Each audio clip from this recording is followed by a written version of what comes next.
Good evening, everyone, and welcome to our first episode of STEM Careers presented by the TurnUp family as part of our TurnUp STEM Careers series. I'm Dr. Allison Clark, and I am the president of Palm Street Education Foundation, who is the host of this webinar.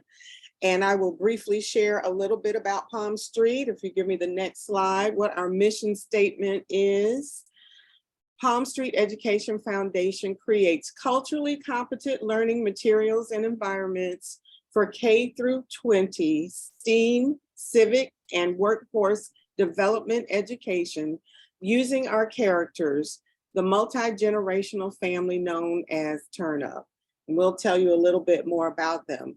But if you follow us on social media, and we hope that you do, at TurnUp, Turnout, Vote, our character, Tiffany TurnUp, is interested in exploring STEM careers. And that happened based on a series that we started during COVID. And I'm going to turn over this webinar. Turn over, that's so cute. To our social media manager, Kiana Cogdale. Take it away, Kiana. Good evening, everybody. My name is Kiana Cogdell, as she stated, and I am the social media coordinator for TurnUp. Previously, I was a recruiter for a temp job agency, and I also was a success coach where I worked with adults going back to school to gain skills in in-demand occupations. So I do have a bit of a background when it comes to careers and things like that. And I'm very passionate about helping people find the career that's suitable for them. As she mentioned, we did a series during COVID, really about, just the COVID information, wearing a mask and the different ways to protect yourself from the virus. But a part of that was highlighting one of the key contributors to the COVID-19 vaccine. Her name is Dr. Kizzy Corbett, and she is an African-American scientist. She's currently a professor, and she's an immunologist. So she studies, infectious diseases and things like that. And so she wrote some of the came up with the structure of what they used to create the COVID-19 vaccine. What really inspired us to look at her and to kind of expand this was because not only did she help with creating the vaccine, but she also took to social media and, different other media outlets to encourage and inform the Black community about the medical field, about the vaccine, and just dealt with some of that hesitancy that we tend to have just because of previous issues with the medical field. You may have heard about, different experiments that went on, or just different medical procedures that were done without consent in the past to individuals that are, Black. And so our community tends to be hesitant when it comes to the medical field. And so we thought it was really important to highlight representation in the STEM field, in the medical field, because, we've previously been excluded from, the studies and different things like that. And we also just don't have a great trust in those fields. So having somebody like Dr. Kizzy, we wanted to encourage others, to go into those fields so that there are more people that look like us to help with equity and medical treatment and things of that nature.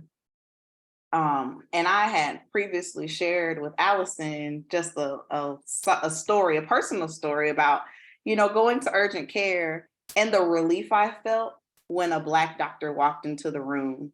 It's just something that's very comforting about seeing somebody that looks like you and that understands, just the different things that you experience, with the genetic makeup that you have. So that was one of the reasons why we wanted to go into this.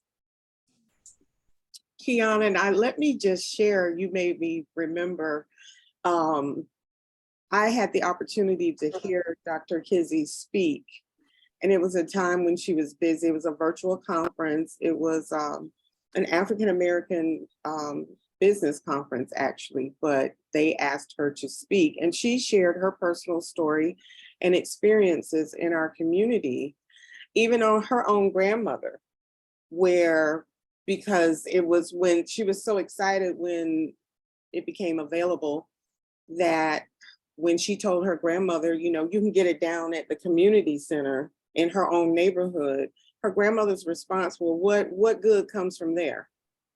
And so she had to talk to her grandmother about it. And, you know, she helped with she was part of the team that created it. And people don't know the story of how many years they worked on that COVID genome, if you will.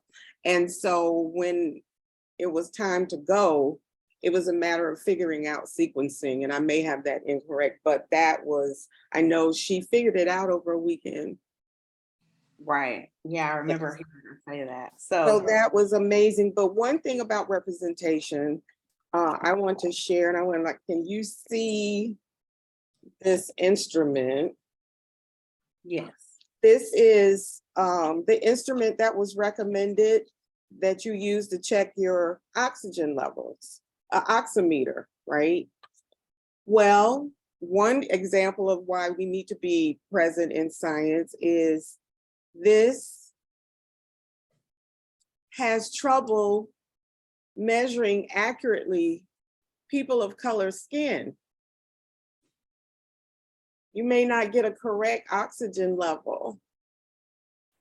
And that's an example of why it's important for us to be in the room. Another example I will lift up is artificial intelligence and who's writing the code for that.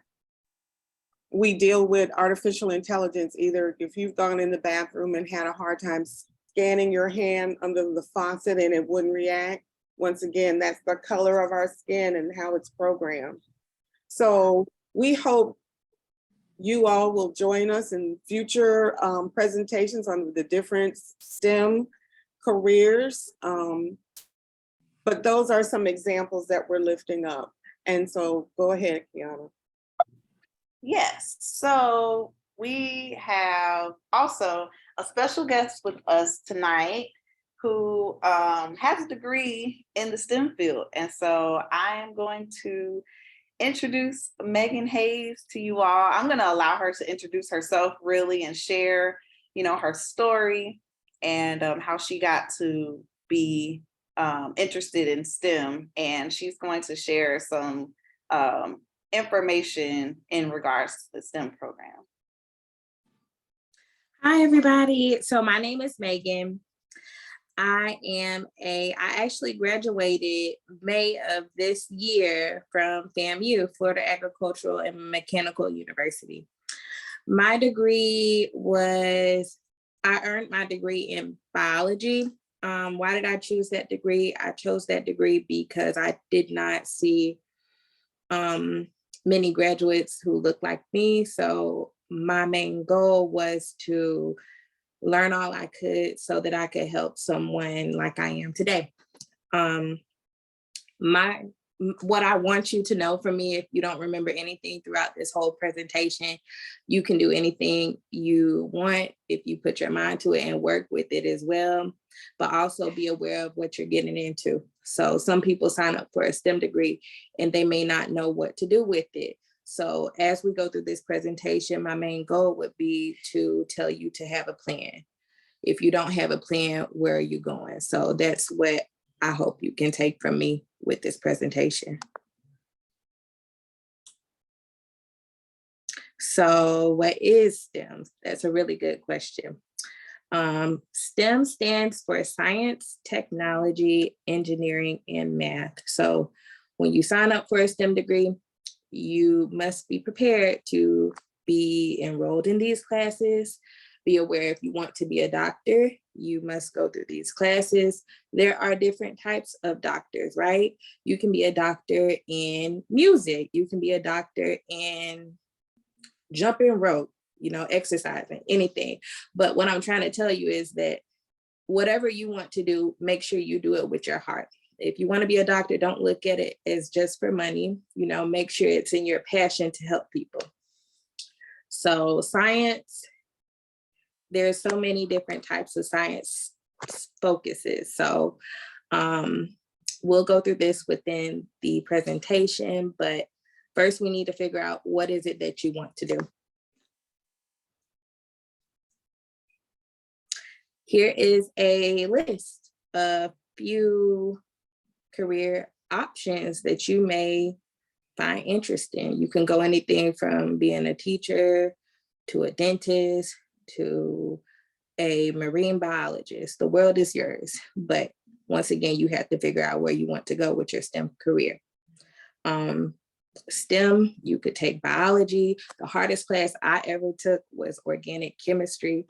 So let me correct myself. Nothing is hard unless you really apply yourself, but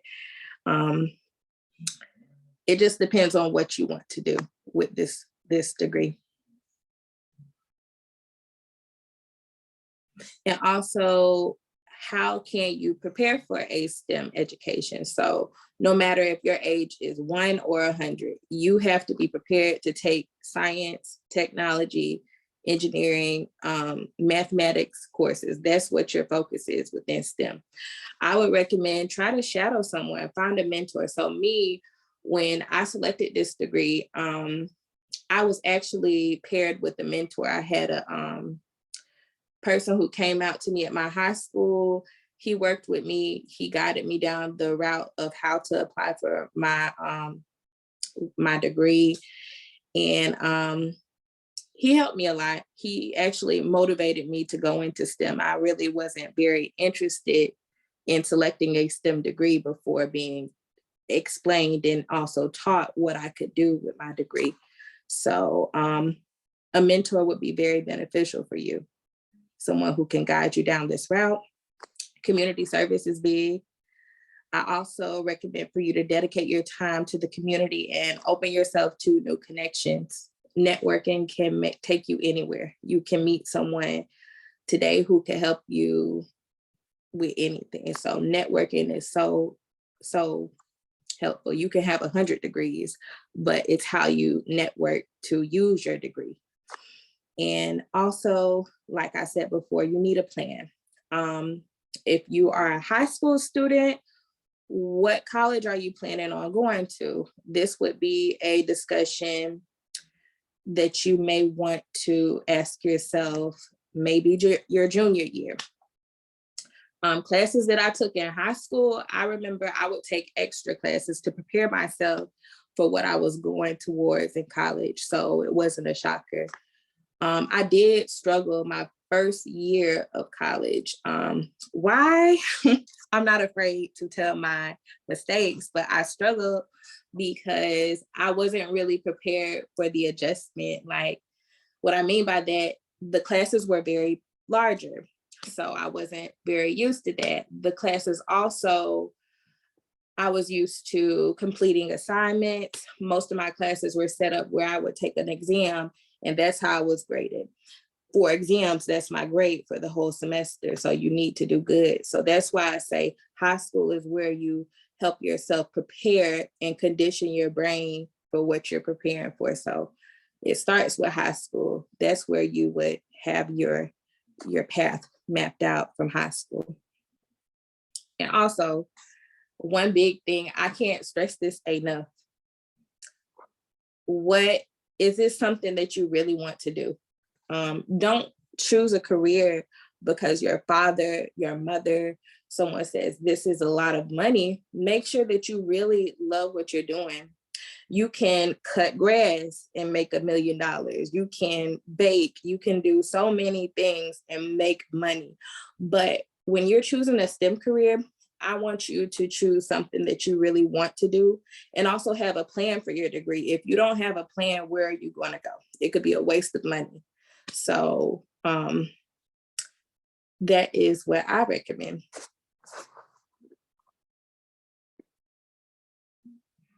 Megan, I have a question. What grade were you in when you met this mentor that showed you the possibility of a degree in biology? I was paired with him in 11th grade, actually. And my 11th grade year, they paid for me to go around every college in Florida to figure out where I wanted to go. I chose a HBCU because I felt more comfortable being around people who looked like me. And also I feel like I learned so much more because I felt comfortable. I don't know, that's just me personally, but he worked with me starting in 11th grade. We worked on our SAT, ACT, I think that's what you call it. And he just prepared me basically for what I was getting into. So let me dig a little deeper on that one. What classes were you having? Did you start taking more math, more biology, more physical sciences, physics, calculus? Like what kind of math? What kind of science? Well, I'm going to be honest, in high school, I did not like math. I just focused on science. I'm just being honest right now. So I signed up in high school, I would take virtual school during lunchtime. I would probably take an extra anatomy class, an extra physics class, something extra so that it would boost my science GPA. So when I did apply for a science focused degree, then I know that I had my science GPA high to get in. So the main goal of that, I just wanted my science GPA high. My math GPA was pretty high, but I just didn't have a care for math that much. I just fell in love with science. So that all caught up to me when I went to college, like I said before, because I didn't have that much training within mathematics. So I took calculus. I thought it was going to be like the worst class ever, but it actually turned out to be one of my favorite classes because I learned in a different way. It kind of taught me to think in a different format. So it's like a puzzle. So I tried to make things hard and things I thought would be hard, easy. So I hope that makes sense. It does. And no, that's a Yes. real life example. Yes.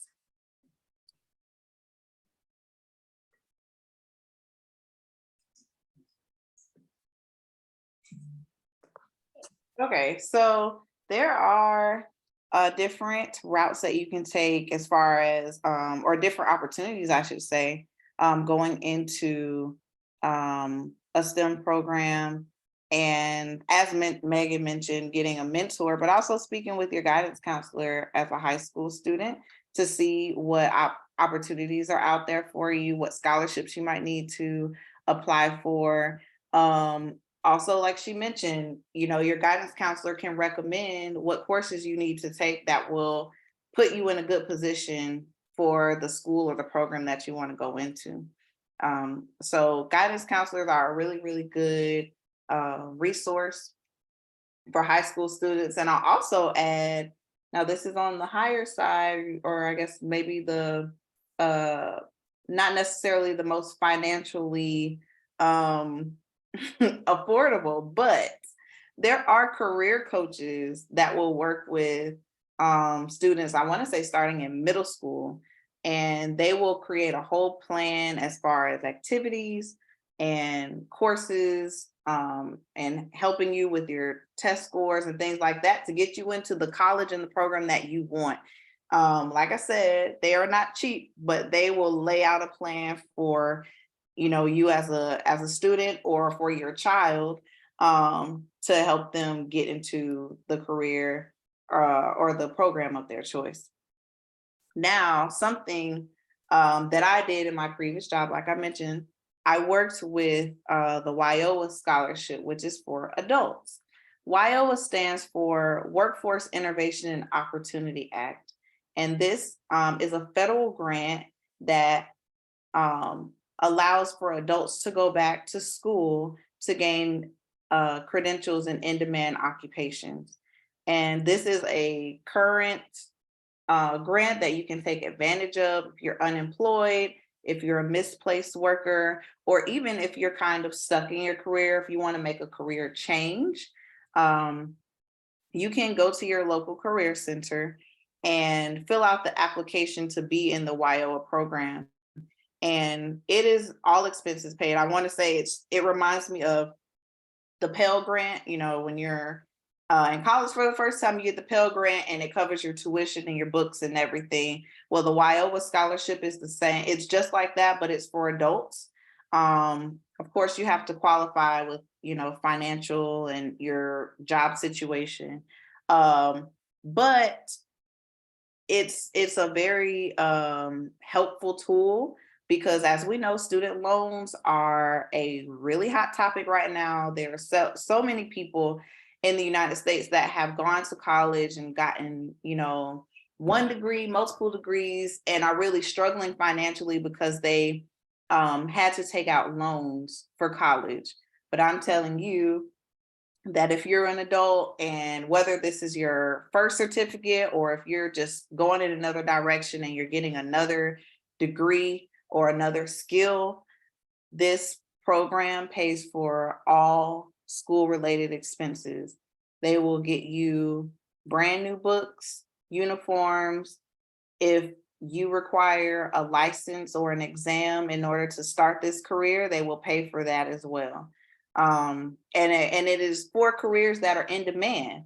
And so this is really good for STEM, because everything is going toward the technology field right now. Technology, science, engineering, that is the direction, of the workforce and just of the world. Everything is technology based. And so technology careers are really booming right now. And so any career that's in demand, they're going to have, it's a career that's going to fit within this program that you can be fully funded for. So I really, really encourage anybody that's looking for a change, especially if you're interested in going into STEM, to check out the WIOA scholarship. And I have resources in another slide that will give you more information about how to get into that program. So Magnificent. yes, I mean, when I found out about it, I found out about it in my job, but I was just completely Yes, especially they'll pay for um, everything. right. I mean, I'm telling you, they pay for full associate's degrees, uniform. I mean, the whole nine. I mean, you don't have to pay. I mean, you might have to go and buy notebooks and pens, if that. But and during the pandemic, even, the program, they had a gas allowance where they gave you money to get gas to go to and from school. And they had an allowance for PPE. If you had to attend classes in person, we would give you a gift card so you can go buy masks and hand sanitizer, to keep yourself protected while you're going to school. I mean, it really was just it really is just a great program. So, Yes. so we have here a few careers that you can do with 2 years of college or less. Um, and so research assistant, that's going to be science related. Tech support is going to be in the technology field, being you might work on a call center, helping people with troubleshooting, things like that. Quality assurance specialist is also going to be someone that works in a lab in the science field. Software developer, that's really, really hot right now, and they make a lot of money. And you don't have to be in school very long to be able to do that. But that's in the technology field as well. And inventory specialist is also something that is like a lab science position. So these are great starter careers that you can do, right, just about right out of high school. Some of these you can do, without any degree, but you might have to go and get like a certificate for some of them. But 2 years of college or less, and you can be making really good money. So it's a great place to start while you figure out, where you want to go in the future, or, if you find a position where you can move up in the company. Um,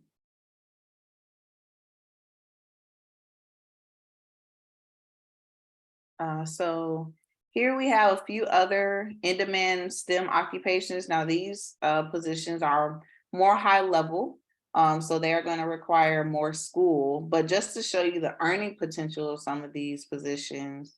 Again, the data scientist, we know that that's going to be in the science field, and actuary is actually going to fall under the math part. It's something like an accountant, but a little higher than that, where they deal with money and financials and things like that.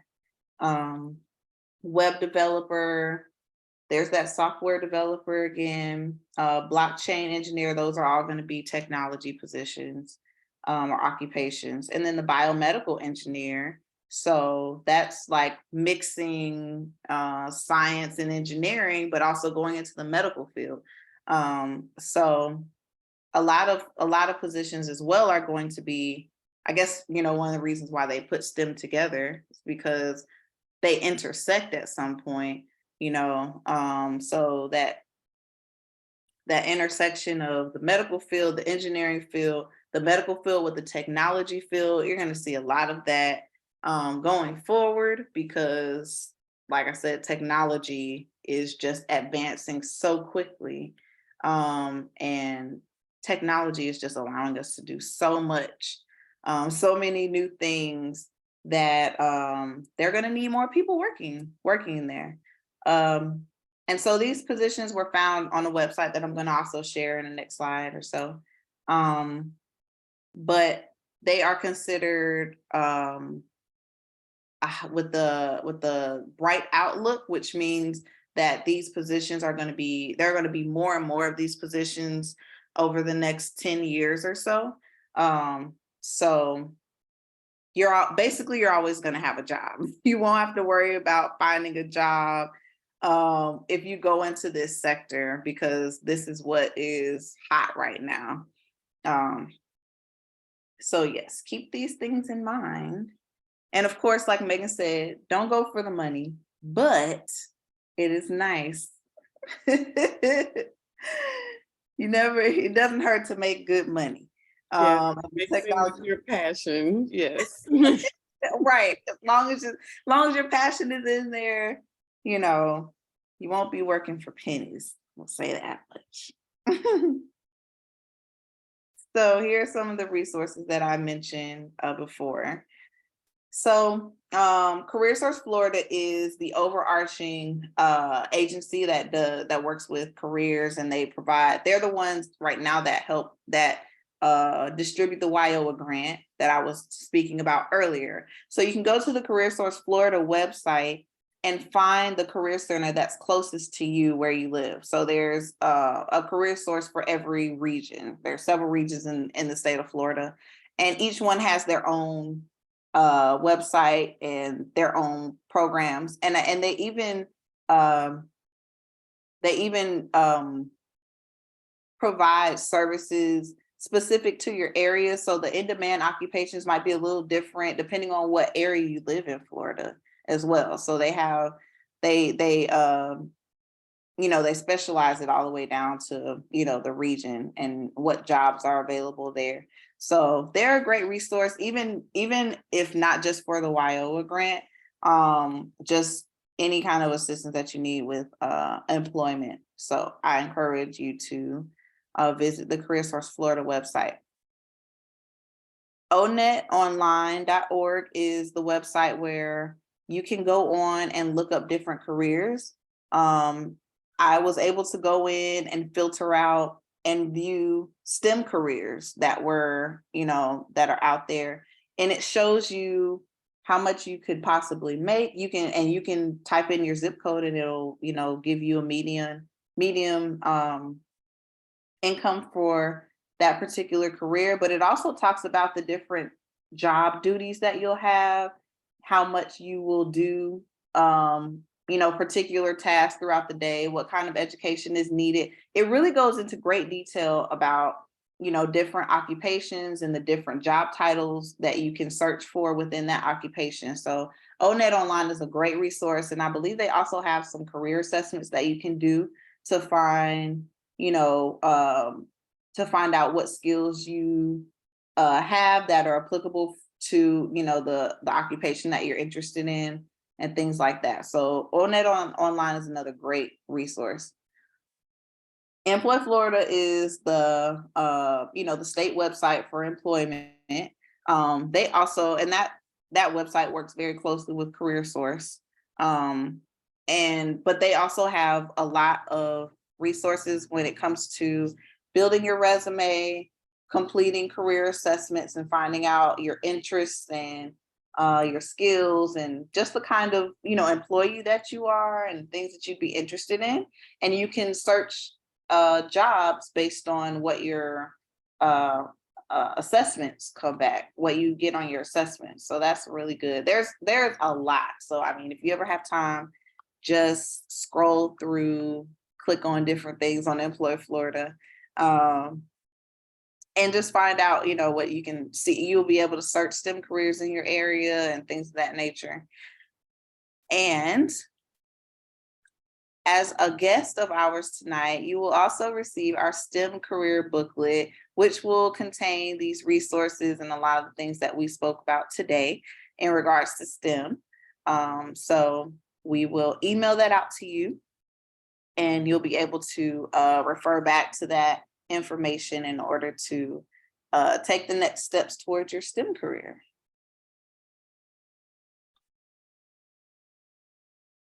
So at this time, if anybody has any questions, we want to open up the floor for that while you take down our social media names and follow us.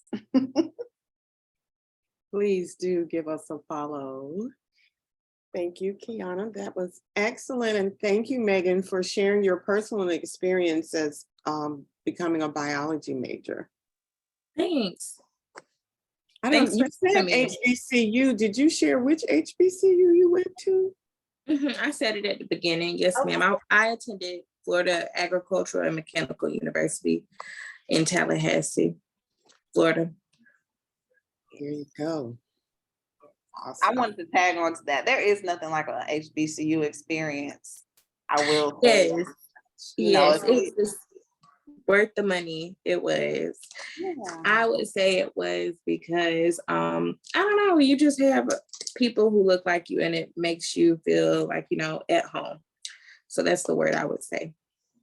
And we look out for each other there as well. I had the opportunity to go to FAMU and FSU, and it was definitely a different experience. At FAMU, they are actually concerned about you showing up to class and being engaged, and you make connections and people look out for you. Your advisors, are there for you. And it's just you gain a lot of life skills and things like that. At FSU, the classes are way bigger. They're not calling attendance. And, to some degree, some professors could care less if you're there or not. They don't mind issuing you a 0 if you're not there, so it is just a different experience. I enjoyed, both, but I will definitely say that, if you're used to that community aspect and you're used to having somebody looking out for you, HBCU is the best place for you to go, because you're always going to have somebody looking out for you, And I will just echo, as someone who went to University of Florida undergrad and Michigan State grad school, that as long as you pay your bills, you don't have to show up for class. However, that doesn't mean you will pass. Right. No one is calling you, asking you where you are. Okay. However, as we said in the beginning, in every field, representation matters, because I sought out African-American professors. And I had a dissertation director, Dr. Geneva Smitherman, look her up, people. African-American female, whose expertise is linguistics. So another story for another day. Thank you all for coming. Did we have a question out there? I'm sorry, we kind of just started talking. I know we did. We will I don't have a question per se, but I will say this was absolutely amazing. The information provided tonight was absolutely amazing. It's a wealth of information. And I definitely hope that Dr. Allison, we can bring this back again and get some more participants, because this definitely needs to be out there for our students and those adults who are looking to change careers. This was amazing. Thank you, ladies, so much, and thank you for sharing your story.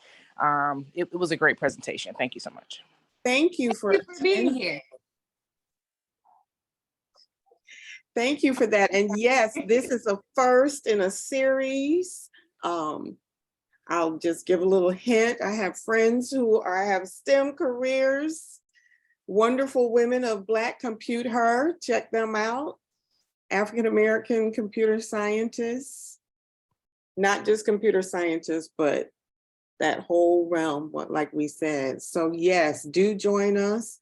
Tune in to our new YouTube channel. This will be posted there to continue. But thanks to everyone. And look, we will stop recording.